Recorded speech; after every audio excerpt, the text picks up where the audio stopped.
The cold wind announcing the end of autumn rustled through the street trees in Pacific Heights. In my warm living room, I gazed out the window while savoring the aroma of Blue Bottle coffee in my favorite mug. The falling leaves traced unpredictable paths, much like my life. On the mantelpiece sat a photograph of my parents who passed away 5 years ago, our last picture together from Napa Valley, where we used to visit as a family on holidays. My father would often praise me, saying, "Catherine, you're a good girl."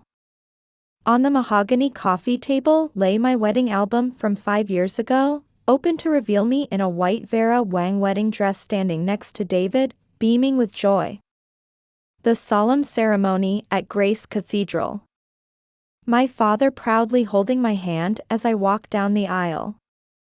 I thought it was the happiest day of my life. My sister Brittany, as maid of honor in her custom Dior dress, celebrating our happiness, now just an ironic memory. I'm Catherine Parker. I've been working as a director at a major marketing firm for 10 years. From my corner office on the 35th floor of our Market Street building, the San Francisco skyline always inspires me with fresh ideas. I've led teams to success in multi-million-dollar projects collaborating with the latest tech companies. My parents passed away in an accident 5 years ago, leaving only my sister Brittany as family. Since childhood, taking care of my sister came naturally to me. I would always pick her up after school, help with homework, and listen to her troubles. While I went straight into building my career after graduating from Stanford University, my sister dropped out of the University of Southern California and immersed herself in social media. She's now a successful influencer with over 500,000 followers. Her Instagram is filled with posts from luxury resorts abroad and Michelin-starred restaurants. I met David 7 years ago at a company party. It was at our annual gathering on the top floor of a Market Street high-rise, where he attended as a guest from the investment banking division. I still vividly remember him approaching me, Boo Light bourbon in hand, while I wore a deep green Tom Ford cocktail dress. "Isn't this party rather dull?" he asked with an endearing smile that captured my heart. His perfect suit complemented by a Hermes tie and cuffs.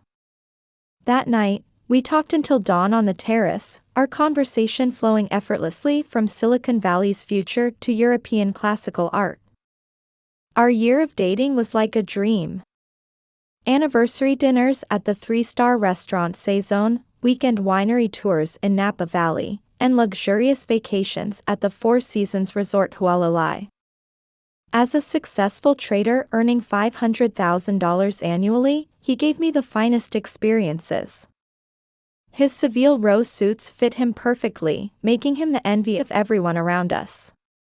He proposed in a suite at the Ritz Hotel in Paris, slipping a Cartier diamond ring onto my finger alongside champagne and caviar.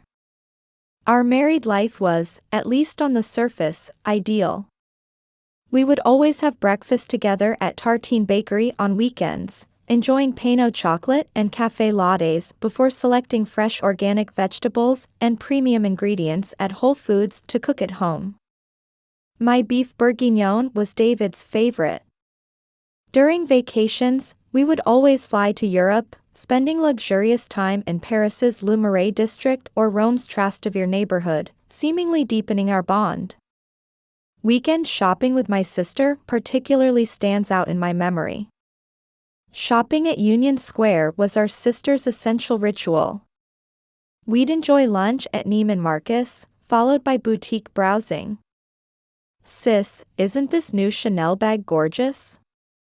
Her eyes would sparkle just like when she was little.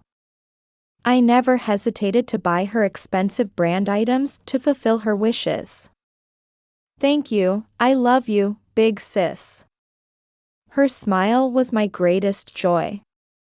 After shopping, we'd always stop at Blue Bottle Coffee to enjoy a leisurely coffee together.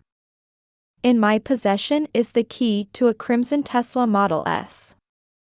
David gave it to me as a birthday present, saying it was a car befitting a successful woman. The latest technology and environmental consciousness, it perfectly aligned with my values. Meanwhile, my sister drove around in a pearl-white Porsche Cayenne. That was her style, spending her social media success income on a flashy lifestyle. "Unlike you, sis, I need to stand out," she would often say. In the silence of my Victorian-style house built in the 1920s, I flipped through photographs one by one, reminiscing about days gone by. In my study surrounded by antique furniture sits the latest MacBook Pro, its screen still open to next week's presentation materials. New projects with Google, Apple, and Meta. Even on holidays, I, ever the dedicated worker, never skip preparation for work. That's my style, intellectual and sincere. Simple pantsuits with modest pearl necklaces. I've chosen a lifestyle completely opposite to my sister, who captures attention in flashy dresses and perfect makeup. In the photos, my sister looks like she stepped out of a fashion magazine in trendy Valentino and Gucci outfits that showcase her model-like figure. Her Instagram features new designer brands daily, garnering tens of thousands of likes with the hashtag #LuxuryLife. I was proud of her success. However, I should have noticed the complex emotions hidden behind her perfect camera-ready smile. I couldn't have imagined then that her childhood jealousy would eventually lead to an irreparable situation. It started with subtle signs. David, who usually returned home by 7 p.m., gradually began coming home later. Important client dinner, urgent deal, increasingly, he wouldn't return until 11 p.m. My Instagram feed began showing more of my sister's activities. Posts from upscale restaurants with hashtags like business dinner and luxury night. Many were at establishments in the financial district where David's office was located, but I tried to convince myself it was just coincidence. At my birthday party in June, hosting a home party in Pacific Heights had become our tradition in recent years. My sister appeared in an unusually striking Valentino dress. It's my sister's birthday, so I dressed up specially. I noticed her eyes following David repeatedly. David, too, kept sending glances her way.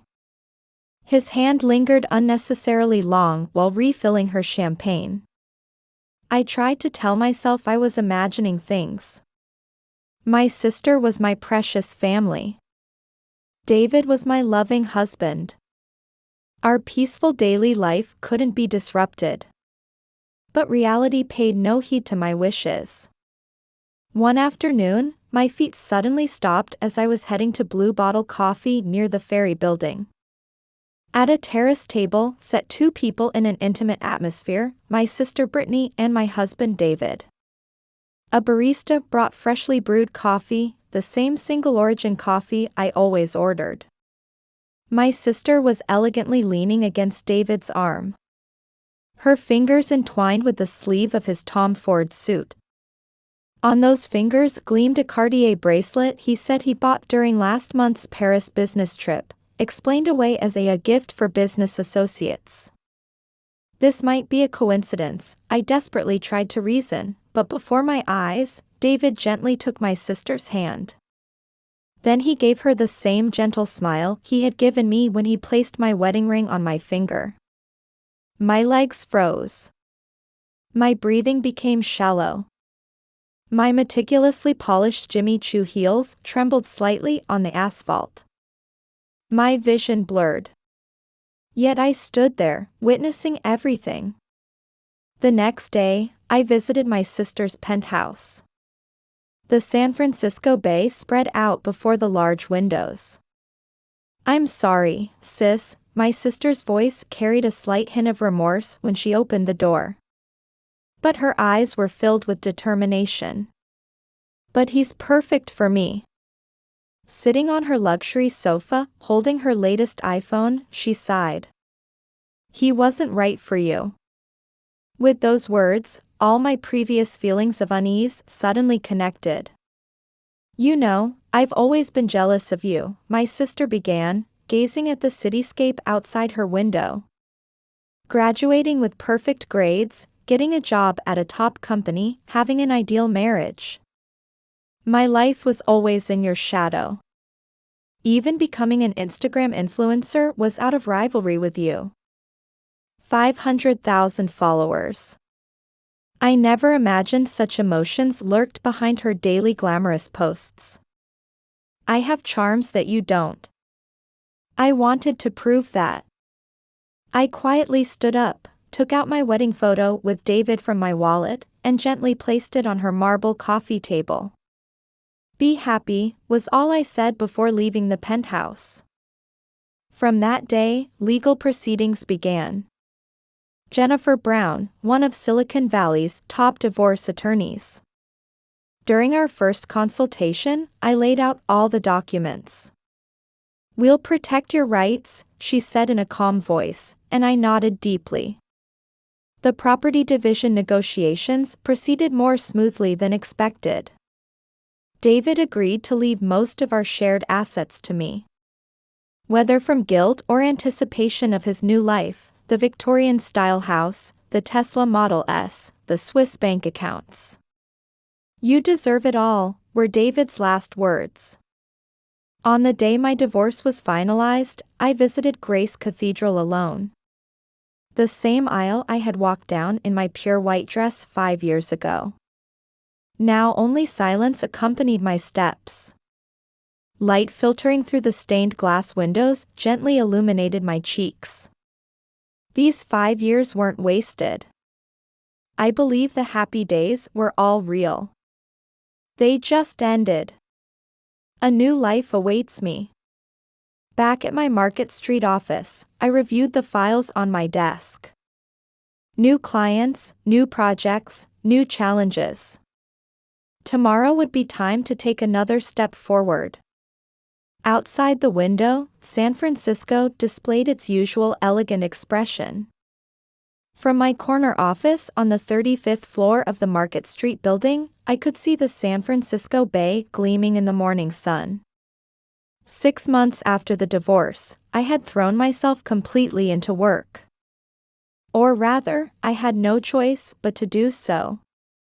Never fall in love again, that determination grew stronger with each passing day of work. Catherine, this is an excellent proposal, CEO Sarah Johnson smiled at my suggested metaverse advertising strategy. I'd like to recommend you as a candidate for the next vice president position. My heart trembled at those words. Finally, my efforts were about to bear fruit. Work had become my only guiding light. The new project was a collaboration with Silicon Valley's largest tech company, with a budget of $100 million. I spent many nights working on the proposal. Staying late at the office, I immersed myself in market analysis, competitor research, and strategy planning on my latest MacBook Pro screen. I poured my everything into each slide. Love and marriage, I no longer needed them. Or so I kept telling myself. Ms. Parker, this presentation was truly moving. The client's words sent the entire team into jubilation. At the moment the contract was sealed, I quietly vowed in my heart. This is my path. I'll prove my worth through work. I needed nothing else. Mornings at my Victorian-style house always start early. With an organic vegetable smoothie from Whole Foods and single-origin Blue Bottle coffee in hand, I brainstorm new project concepts. I've cleared away all traces of my married life. The wedding ring, albums, mementos, all stored away in storage. New Anthropologie interior pieces added color to my new life. That was enough. Change came in the deepening autumn, from a completely unexpected direction. About the Silicon Valley property, Janet from the real estate division began over the phone. We've found an ideal property. However, the owner is quite a big shot. For us seeking an office building to serve as a branch for the next big project, this was an opportunity we couldn't miss. That afternoon, I visited a modern building standing in a quiet corner of Palo Alto. A sophisticated space woven from concrete and glass. I found myself captivated by the building that resembled a work of art. "The property we've been waiting for," I murmured, when a composed voice sounded behind me. "It's my architectural firm's proudest work." Turning around, I found a gentleman dressed in an impeccable Brooks Brothers three-piece suit. James Morrison. One of Silicon Valley's most successful architects. After studying architecture at Harvard, he established his own design firm, and his innovative designs were acclaimed worldwide. I couldn't help but be drawn to his dignified bearing. However, I quickly returned my gaze to the building. "A masterful balance of design and functionality," I commented professionally. He responded with a gentle smile. "Would you like some coffee? This building has an excellent cafe." Before I could decline, he naturally pressed the elevator button. At Barge Coffee inside the building, he enthusiastically discussed the fusion of art and technology. I found myself increasingly drawn in as he explained architectural possibilities while quickly sketching figures in his notebook. "It's an honor to talk with someone of your insight, Catherine." His sincere gaze made my heart skip a beat. But I immediately suppressed such feelings. Afterwards, the property negotiations progressed smoothly. After each weekly meeting, he would invariably invite me to dinner, always prefacing with, "if you have time." At first, I consistently declined, but gradually began accepting when he insisted. "This is also part of our business discussion. This restaurant's chef has remarkable sensibility," he said as we savored fine cuisine and wine at the 3 Michelin-starred Saison. Our conversation naturally drifted from work to art, literature, and travel. "I truly enjoy talking with an intellectual woman like you." Such words secretly stirred my heart. But I didn't want to acknowledge that. On holidays, he would invite me on tours of buildings he had designed, saying, "It's an architectural inspection." Unable to find a reason to refuse, I went along. "Design is about enriching people's lives," he would say passionately. I couldn't help but be drawn to his profile as he spoke. Yet whenever I noticed such feelings, I hurriedly closed the doors to my heart. Messages from him began arriving weekly. Tickets to upcoming exhibitions, information about jazz concerts I'd mentioned wanting to hear, architecture books he thought I should read. With each thoughtful gesture, I felt the walls around my heart slowly melting. Christmas. At a gala dinner at the Legion of Honor, in the courtyard lit by moonlight, he quietly knelt down. "From the moment I saw you, I felt it was destiny. Would you walk through life with me?" In the small box he gently presented gleamed a vintage ring. "But I don't deserve." As I began to speak with a trembling voice, he gently enveloped my hand in his. "You more than deserve happiness. If anything, I've been questioning daily whether I'm worthy of you." With those words, the doors I had kept locked for so long burst open with a sound. Yes. The word flowed out along with my tears. Our new married life is filled with more happiness than I could have imagined. James's designed mansion in Atherton. Large windows overlook a meticulously maintained garden. On holidays, we go to the farmer's market together to select fresh ingredients. He remembers my preferences and finds the best vegetables and fruits. At home, he makes pancakes while I cut fruit. Each moment of our ordinary daily life is filled with deep affection. Work is also our precious shared time. Collaboration projects between his architectural firm and my marketing company continue to achieve success. "You're the best partner," he says while embracing me, and in his arms, I feel genuine peace. He gently, gradually, but surely melted the heart that had decided never to love again. At night, we talk about our future over wine on the terrace. About children, work, dreams. Everything feels natural, sincere, and filled with deep love. True happiness, I now deeply feel, comes this quietly yet surely. Outside the window, California's soft sunlight gently illuminates our new life. The notification arrived while I was having breakfast with James at our Palo Alto home. As the aroma of fresh-baked croissants wafted through the air, my phone gave a small vibration. An Instagram direct message. The first contact from my sister in 5 years. Sis. I had twins. Adorable baby boys. The photo showed newborns wrapped in pure fret cashmere linens and my sister in a custom Dior maternity dress. Stanford Medical Center's luxury private room interior was visible in the background. Perfect makeup and styled blonde hair that didn't suggest she had just given birth. As expected of an influencer, I thought with a wry smile. Another message followed. Send me $10,000 for a baby gift. Wire it tomorrow, okay? Oh, and why don't you come visit my new place? The renovation's finished. It's a gorgeous Instagram-worthy space. My mug trembled slightly. Warm cafe latte spilled a little on the herringbone marble counter. Are you all right? James peered at me with concern. His eyes behind his glasses seemed deeper than usual. His gentle gaze made me exhale deeply. Yes.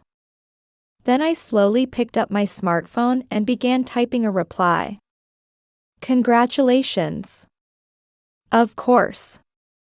I'll come with my husband. How about tomorrow afternoon? The moment I hit send, my heart leaped. Why had I responded this way? Yet strangely, I felt no regret. Something told me this visit would help me put the past to rest. Then I'll see you tomorrow at 3 at my place. I'll send you the address. My sister's reply came surprisingly quickly. She sent an address in Atherton's Maple Street, a prime location in the affluent neighborhood where billionaires reside. According to real estate websites, the estimated value was $25 million. Had her social media success really yielded such wealth? Or, so you're going to visit your sister, James said in his usual gentle voice as he cleared breakfast. Of course, I'll go with you. How comforting those words were. Yet I thought I caught a shadow of hesitation in his expression. That entire day, I felt unsettled. That night, before bed, James opened a special wine for me. A 1982 Chateau Lafite Rothschild. Tomorrow, everything will become clear, he said as he poured the deeply colored wine. The next day, we drove to my sister's house in James's pearl-white Rolls-Royce Cullinan.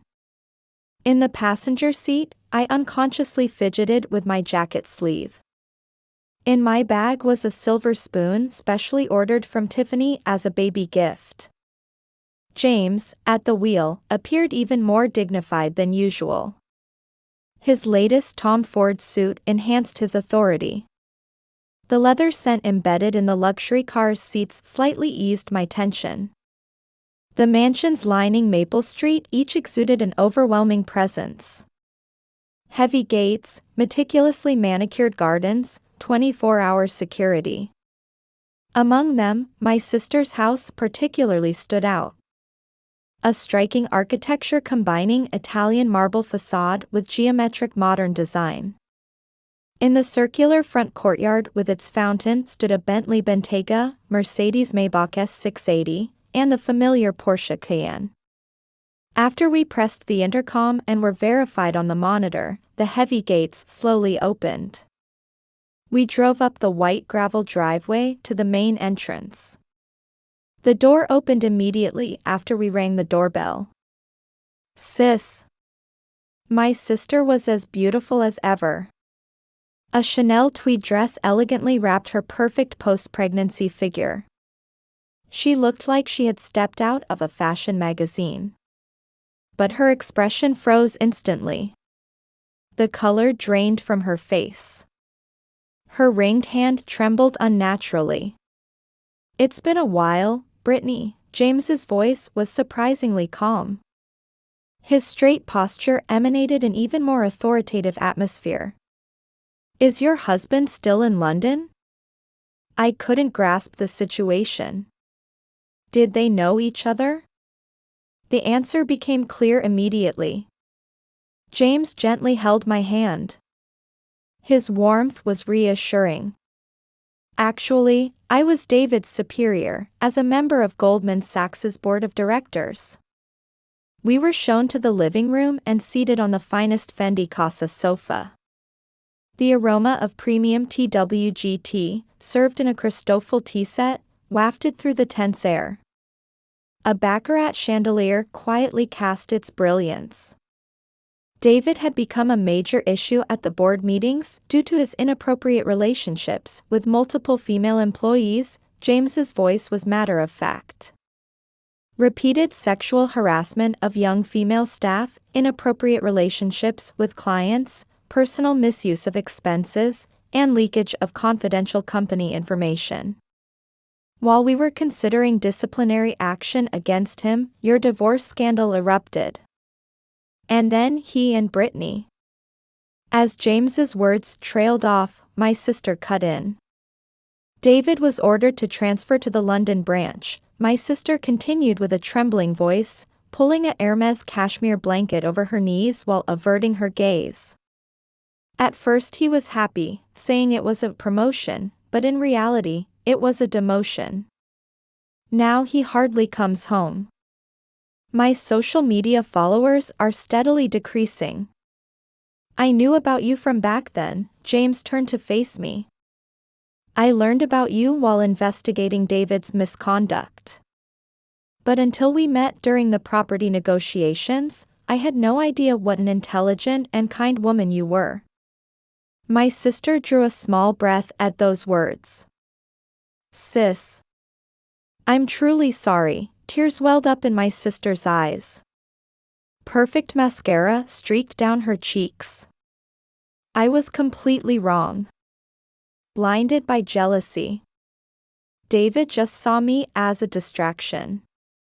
As my sister struggled with her words, I quietly approached and placed my hand on her shoulder. A week later, I received a letter from my sister.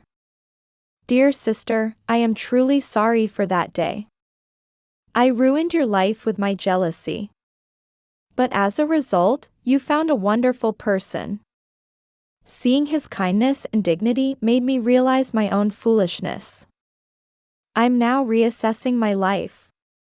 I've quit the flashy social media and pretentious lifestyle.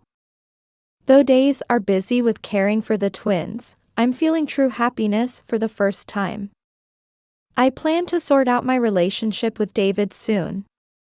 I hope someday we can laugh together again as family." After reading the letter, I stepped out onto the terrace. California sunlight gently illuminated the ancient rose garden imported from France. I heard James's footsteps approaching from behind.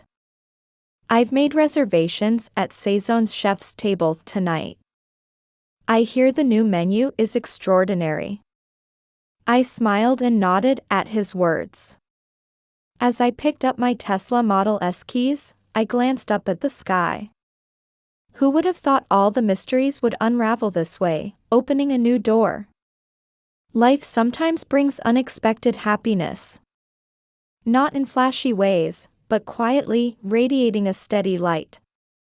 Before me stretched a wonderful future yet unseen, walking together with my loving husband.